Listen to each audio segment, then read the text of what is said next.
A estupidez da mulher faz dela uma santa.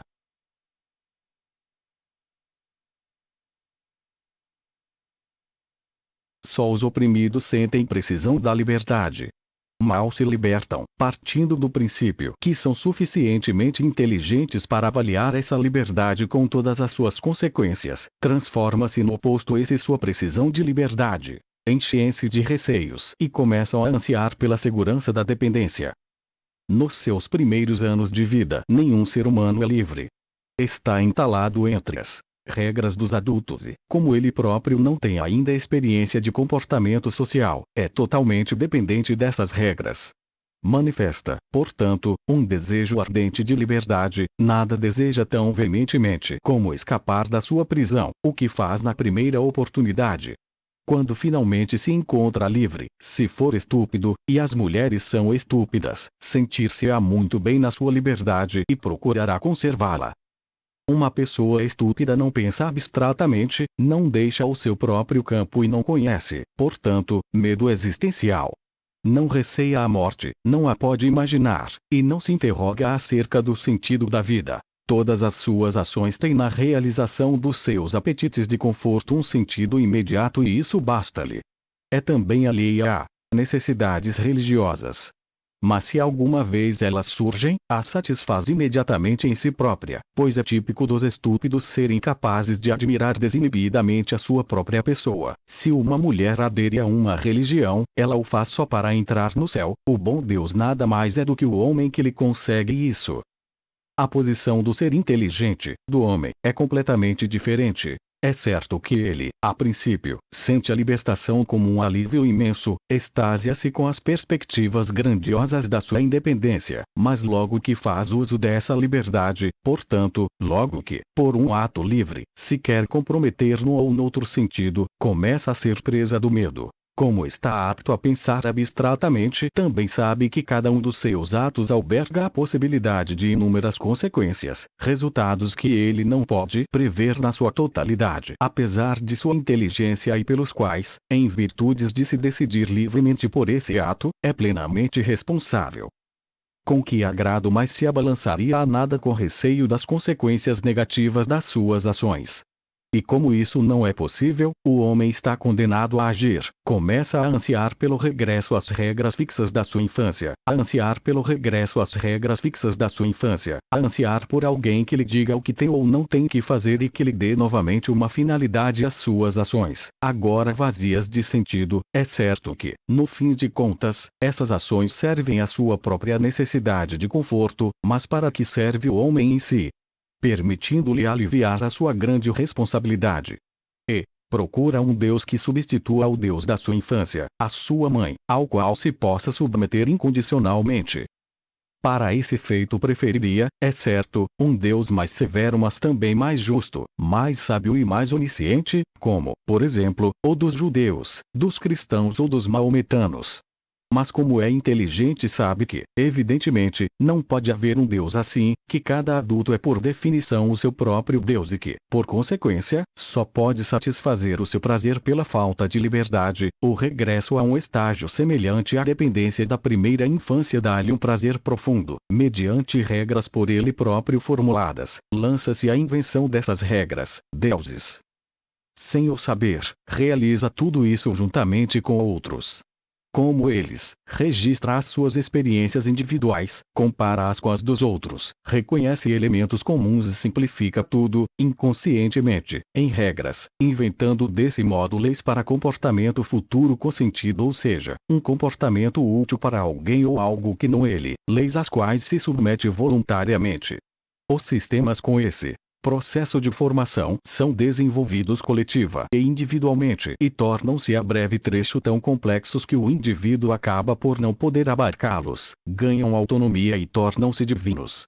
Já só é possível confiar nas suas leis, assim como a criança inexperiente tinha de confiar nas leis dos pais, sensatas umas, insensatas outras. Controlar essas leis é inviável, e, quando da sua violação, surge logo a ameaça da expulsão da comunidade e da perda da segurança. Machismo, amor ao próximo, racismo ou nacionalismo são exemplos desses sistemas inventados, e os homens que conseguem satisfazer através deles as suas necessidades religiosas tornam-se consideravelmente imunes à submissão a uma só pessoa, mulher. Contudo, a grande maioria dos homens submetem-se de preferência e conscientemente aos deuses exclusivos mulheres, chamam a essa submissão amor, pois possuem, para satisfazer as necessidades religiosas dos homens, os mais favoráveis pressupostos. A mulher está sempre à disposição do homem, não tem necessidades religiosas próprias e é, portanto, nesse sentido, verdadeiramente divina. Como está constantemente a fazer exigências, o homem nunca se sente por ela abandonado. Como Deus, ela está sempre presente. Torna-o independente de deuses coletivos que teria de dividir com concorrentes. Parece-lhes digna de confiança porque, identificando-se com a sua mãe, se assemelha ao Deus da sua infância. Ela dá à sua vida sentido artificial, porque tudo que ele faz serve para o conforto dela, não dele, e posteriormente, para o conforto dos filhos. Como deusa, pode não somente castigar, tirando-lhe segurança, como também recompensar, proporcionando-lhe prazer sexual. Os pressupostos mais importantes para a sua divindade são, no entanto, a sua tendência para mascaradas e a sua estupidez. Um sistema qualquer tem que impressionar os seus crentes ou pela superioridade da sua sabedoria ou confundindo-os pela sua ininteligibilidade. Como a primeira das hipóteses não se aplica às mulheres, aproveitando a segunda. A sua mascarada faz com que ela pareça ao homem estranha e misteriosa. A sua estupidez torna inatingível as suas tentativas de controle. Pois, enquanto a inteligência se exprime em ações compreensíveis e lógicas e é, portanto, mensurável, computável e controlável, as ações dos estúpidos carecem de toda e qualquer justificação e não se podem prever nem examinar. Assim, encontra-se mulher, à semelhança dos papas e ditadores, ao abrigo de ser desmascarada, graças a uma muralha protetora feita de pompa, palhaçada e mania dos segredos. Pode ampliar cada vez mais o seu poder e é precisamente por isso que garante ao homem, e longo prazo, a satisfação das suas necessidades religiosas. Atos de amestração. Para que o homem no seu prazer pela escravidão se submeta de fato à mulher e não, porventura, a outros homens, a determinada espécie de animais ou a um dos citados sistemas, ela preparou para a vida dele uma série de atos de amestração que cedo lhe começa a ensinar. Resulta a seu favor que é precisamente nessa altura que ele está mais dependente dela, é enquanto criança que ele mais facilmente se deixa domar. E, por seleção natural, sucede que as mulheres que mais estão para domar o homem, as outras, aliás, que não se podem reproduzir. Azar delas. Bastaria o fato de o homem, desde início, estar habituado a ter uma mulher à sua volta, a sentir como normal a sua presença e como anormal a sua ausência, para mais tarde o tornar, de certo modo, dependência dela. Esta dependência, porém, não seria marcante, pois uma vida sem mulher equivaleria nesse caso tão somente a uma mudança de ambiente. Quem se criou na montanha e mais tarde vem a habitar na planície terá provavelmente saudades da montanha, mas só por isso não voltará para lá. Há coisas mais importantes. Não seria também de interesse para a mulher criar no homem apenas uma saudade romântica e secundária, espécie de nostalgia, que só é sentida à distância, e não leva a nenhumas consequências. Para ela é importante educar o homem diretamente para os frutos desse trabalho. Sendo assim, ela procurará em primeiro lugar condicionar nele uma série de reflexos, que o motivem à produção de todos os valores materiais de que ela precisa. E consegue-o, domando-o desde o primeiro ano, segundo a sua própria escala de valores. Isso leva o homem a equiparar, por fim, o seu valor à utilidade que tem para ela e a sentir-se feliz unicamente quando é valioso para ela, quer dizer, quando produz algo a que ela dá valor. A mulher em si torna-se para ele uma espécie de escala através da qual pode ler a cada momento o valor ou o desvalor de determinada atividade. E quando faz algo que, segundo essa escala, não tem qualquer valor, como, por exemplo, jogar futebol, procurará compensar essa deficiência tão depressa quanto possível por atividade incrementada num dos campos de ação abrangidos pela escala. É por essa razão que os jogos de futebol e outras manifestações esportivas são de bom grado toleradas pelas mulheres até um certo ponto. De todos os métodos de amestração de que a mulher se serve para a educação do homem, o que mostra ser mais útil é o do elogio. É um método com que se pode começar muito cedo e que conserva até os últimos dias a sua crescente eficácia, ao contrário, por exemplo, da amestração pelo sexo que só é praticável dentro de um curto período. O método do elogio é tão eficiente que, devidamente doseado, até permite prescindir do seu oposto, a censura. Alguém que esteja habituado ao elogio, sentir-se-á, sem ele como se tivesse sido censurado. A amestração pelo elogio tem, entre outras, as seguintes vantagens. Torna o elogiado dependente. Para que o elogio tenha valor tem de provir de alguém superior. O elogiado elevará, pois o elogiador a um nível elevado. Aumenta o seu rendimento. É conveniente o elogio não ser conferido sempre pelo mesmo resultado do trabalho, mas sim por um resultado sempre superior. Logo que um bebê é elogiado pela primeira vez por não ter feito as suas necessidades na cama mas no bácio, ou quando ele reconhece, num sorriso benévolo ou em alguma daquelas conhecidas locuções entre alegres e idiotas, um elogio por ter bebido biberão até o fim, entra no círculo diabólico. Para voltar a beneficiar daquele elogio que tão bem lhe soube, procurará na primeira oportunidade repetir precisamente aquilo que provocou essa sensação. Se um dia falta o elogio, ele sente-se infeliz e fará tudo em que veja a mínima hipótese de obter de novo aquela felicidade em que se viciou. Evidentemente que um bebê também se encontra à mercê de atos de amestração. Durante os 2 primeiros anos de vida, a mulher mal estabelece qualquer diferença entre os seus filhos dos 2 sexos. Mas a menstruação termina, no caso das meninas, mal aprendem as regras de higiene. Os caminhos separam-se e quanto mais progride na idade, mais a moça é educada para a exploradora e o rapaz, para a explorado. Um meio importante são os brinquedos infantis. Fomentando o primeiro instinto de brincar das suas criancinhas e utilizando depois, a mulher, como por acaso, vai conduzindo-as na direção desejada. A menina dá bonecas e acessórios de bonecas, berços, caminhas, louças em miniatura. Ao rapaz, tudo que as meninas não recebem. Caixas de construção, modelos de trens elétricos, carros de corrida, aviões. Desse modo a criança feminina tem muito cedo a oportunidade de se identificar com a mãe, de aprender o papel da mulher. Aplica os seus sistemas de amestração nas bonecas, elogia e censura, tal como é elogiada e censurada. Aprende brincando as regras básicas da condução dos seres humanos. E como também a menina não pode prescindir de elogio, só o recebendo, no entanto, pela sua identificação com o papel de mulher, mais tarde não quererá ser senão feminina. A instância decisiva para ela serão sempre mulheres, nunca homens, porque só as mulheres podem avaliar como ela desempenha bem esse papel. Aos homens ensina-se que o papel da mulher é inferior, por isso não interessam como elogiadores. A criança masculina é aplaudida por tudo menos pelo jogo com seres humanos em miniatura. Constrói modelos de represas, pontes, canais, desmancha, por curiosidade, automóveis de brincar, dá tiros com pistolas de mentirinha. Exercita-se em tudo que mais tarde virá a precisar para sustento da mulher. Quando o rapaz chega à idade escolar já conhece as leis básicas da mecânica, da biologia, da eletrotécnica. Por experiência própria, sabe construir cabanas com tábuas e defendi-las em brincadeira de guerra. Quanto mais iniciativa revelar, mais seguramente colherá elogios. É que a mulher está interessada em que ele, dentro de pouco tempo, saiba mais do que ela própria mal se poderia manter viva com os conhecimentos que possui, num mundo sem homens, e que ele se torne completamente independente dela em tudo que se referir ao trabalho.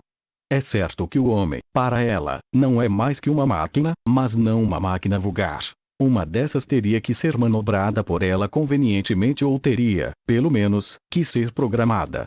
Se uma mulher soubesse O que isso significa? Passaria a designá-lo como uma espécie de autômato provido de consciência, apto a programar-se a si mesmo, e, portanto, a desenvolver-se progressivamente, e a adaptar-se de maneira ideal a cada nova situação com um novo programa. Também os sábios se dedicam ao desenvolvimento de tais autômatos que para eles trabalharem, decidem e pensavam e põem à disposição daqueles os frutos da sua atividade. Evidentemente que se trata de autômatos sem vida. Assim tornou-se o homem a tal ponto viciado no elogio, mesmo antes de ter podido decidir-se independentemente por um outro modo de vida, que só se sente bem exercendo aquelas atividades pelas quais é elogiado por alguém. E como está viciado, precisará cada vez mais de aplauso e para isso terá de realizar feitos cada vez maiores, sempre de acordo com os objetivos das mulheres. Claro que, em princípio, o elogio também poderia ser feito por um homem, mas os homens, precisamente por esses motivos, estão permanentemente ocupados e enfrentam-se em concorrência hostil. É por essa razão que qualquer homem, logo que pode dar a esse luxo, arranja um elogiador privativo, exclusivo, para sua casa. Alguém a quem ele possa a todo momento perguntar se foi ou não bom e honesto e quão honesto. A mulher é, aparentemente por acaso, a intérprete ideal desse papel, mas foi ela quem montou toda a cena, esperando ser chamada a interpretá-lo. É raro um homem conseguir quebrar essa corrente, talvez um artista com sucesso ou um sábio o conseguisse, e receber de outros homens o aplauso de que urgentemente necessita. Nesse caso, é certo que se tornará independente das mulheres, mas nunca se libertará do vício do elogio. A prova é que um homem que teve sucesso num determinado setor e cuja existência está, pois, garantida materialmente, nunca se dedica voluntariamente a outro, para experimentar as suas aptidões e satisfazer a sua curiosidade. Regra geral, trabalha sempre no setor em que já foi alvo de elogios, como, por exemplo, Miro com sua técnica traço-ponto, Strauss com suas valsas ou Tennessee Williams com os seus dramas de mulheres. Ele teme o risco de ser o padrão de si próprio. Daí a suspeita de que o chamado estilo pessoal de um artista não seja nada de positivo. A distância é curta. Um autor como Beckett, que ao longo de 20 anos produz continuadamente variantes de Godot, não o faz por mero prazer, é demasiado inteligente para isso. Ele teme o risco, viciado pelo elogio, como uma cura de desintoxicação. Imagine-se se ele pudesse libertar-se do seu comportamento condicionado. Há muito tempo que teria feito outra coisa, talvez construir aviões. A mecânica segura das suas peças permite deduzir aptidão técnica, cultivar plantas raras ou pelo menos escrever uma só comédia que fosse, tanto êxito anula seguramente o maior desespero. Talvez uma comédia em que uma mulher estivesse metida até a cintura num monte de terra e procurasse uma escova de dentes, como em Dias Felizes. Talvez que até tivesse sucesso junto do público. Mas é evidente que uma tal experiência seria demasiado arriscada para homem domado segundo o princípio do rendimento do trabalho. Por essa razão é que um autor como Beckett continua escrevendo drama sobre o absurdo do instinto de viver, pois, aí tem o elogio garantido. Amestação por auto-humilhação. Um homem com sentido de crítica dirá por acaso, às vezes, que as mulheres não têm noção de honra, quando vê a falta de vergonha com que confessam a sua ignorância em todos os campos da sabedoria. Esquece facilmente que deve os seus próprios conceitos de honra, orgulho, dignidade, etc., à domação feminina. Que só se tornou honrado, orgulhoso, cavalheiro, porque foi, para isso, amestrado por uma mulher. E que essas qualidades, que constituem a sua masculinidade, de que ele tanto se orgulha, estão tanto mais fortemente arraigadas ao seu caráter, quanto mais profunda foi a amestração. Ele próprio em nada contribui para isso. Em qualquer compêndio de psicologia pode ler-se que a melhor maneira de estimular o trabalho da criança é através da confiança em si própria. E, no entanto, impossível que uma criança ganhe confiança em si própria, pelos seus próprios meios. Nasce num ambiente onde tudo lhe é superior e onde não chegaria a nada só com as suas forças. A mulher, interessada em fazer de uma criança masculina um ser humano, que não só venha a sustentar-se como a outras pessoas, visará antes do mais, com a sua educação, cultivar nela a confiança em si mesma.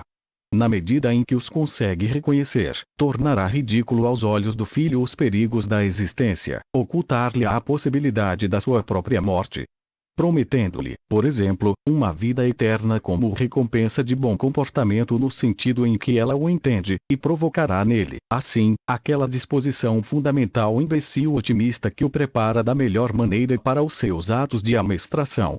Um dos métodos que servem para fazer aumentar a consciência do seu valor e, portanto, o nível do rendimento do seu trabalho é, como já vimos, um elogio. Um outro é a auto-humilhação da mulher.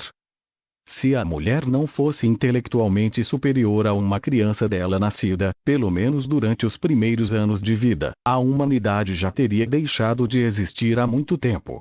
Contudo, uma boa mãe sempre terá o cuidado de fazer com que essa superioridade inicial não tolha o desenvolvimento da criança, a ponto de, mais tarde, isso se voltar contra si, e evitará que a criança se mantenha agarrada às saias mais tempo do que o estritamente necessário.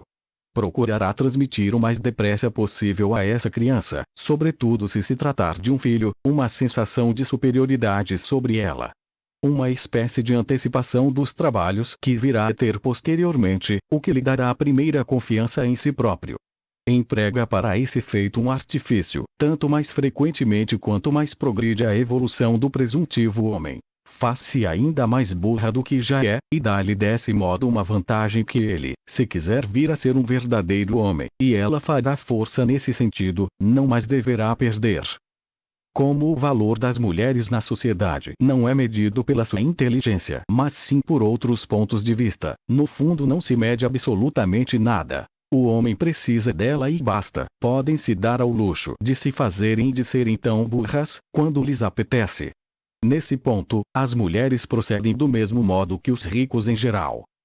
A esses, também não interessa se são ou não inteligentes, importa é que sejam ricos.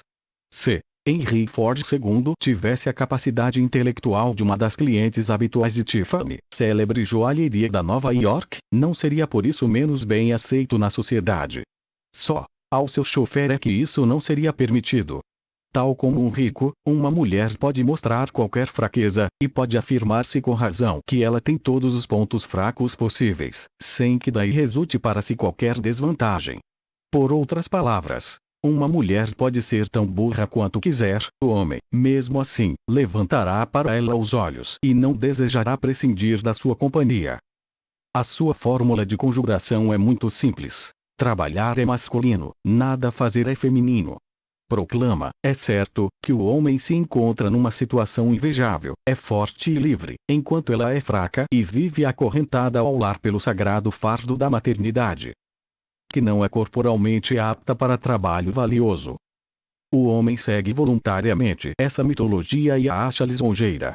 Não lhe ocorre que também o elefante é forte, mais forte ainda que o próprio homem, e que, todavia, para a maioria dos trabalhos, o homem é mais apto que os elefantes. É evidente que a mulher esconde do homem que, em comparação com ele, não faz quase nada. A verdade é que ela está constantemente ocupada com qualquer coisa. Ela diz apenas que tudo o que faz é inferior comparado com o trabalho dele. Sugere-lhe que os divertimentos idiotas a que se entrega durante o dia, engomar, fazer bolos, embelezar o lar, são trabalhos necessários para o bem da família e que ele pode dar-se por feliz em ter uma mulher que lhe tira dessas obrigações. O homem, que não suspeita que tais ocupações dão prazer a ela, dá-se-á por feliz, dividindo a mulher todos os trabalhos em masculinos e femininos, dignos e indignos, sobrecarregando-os assim de valores sensíveis, a que, passado algum tempo, ninguém se pode subtrair, torna-se ela própria incontrolável e obtém desse modo, na sua esfera de poder, a plena liberdade dos loucos. Seja o que for que ela faça, em comparação com o trabalho do homem, isso não terá valor algum. Ela é a primeira a dizê-lo, e por que haviam de os homens de querer controlar se ela diz a verdade? É evidente que, se o homem quisesse, poderia desmascarar a terminologia feminina que chama aos trabalhos masculinos e femininos, respectivamente, pesados e leves. O trabalho dos homens é, na maioria dos casos, pesado, o trabalho doméstico é sempre leve. Com as máquinas que o homem inventou para esse fim, o trabalho de um lar de 4 pessoas é feito, sem dificuldade, em 2 horas da parte da manhã. Tudo o que as mulheres fazem além disso é supérfluo, serve-lhe de divertimento e para a conservação dos seus símbolos idiotas, cortinas de rendas, canteiro de flores, polimento de elevado brilho. Designando isso por trabalho, não fazem mais que mentir propositada e vergonhosamente. O trabalho doméstico é tão leve que em casas de saúde psiquiátricas é tradicionalmente feito pelos doentes que não servem para mais nada. Quando as mulheres se queixam de não receber dinheiro extra por esse trabalho, não exigem muito, apenas o ordenado de um mecânico de automóveis, não fornecem senão mais uma prova de como esse trabalho as atrai. Tais exigências são, além do mais, prova de curta visão, pois poderiam levar a que as mulheres fossem um dia consideradas mão de obra e correspondentemente remuneradas. Isso demonstraria até que ponto elas vivem acima das suas possibilidades, à custa dos homens. O homem está, porém, habituado à terminologia feminina desde criança e não tem interesse em desmascará-la. Tem que acreditar que faz algo de grande ao ganhar dinheiro para sua mulher. Que produz aquilo que uma mulher não é capaz. Se ele não tivesse essa sensação de superioridade, deveria desesperar da estupidez do seu trabalho.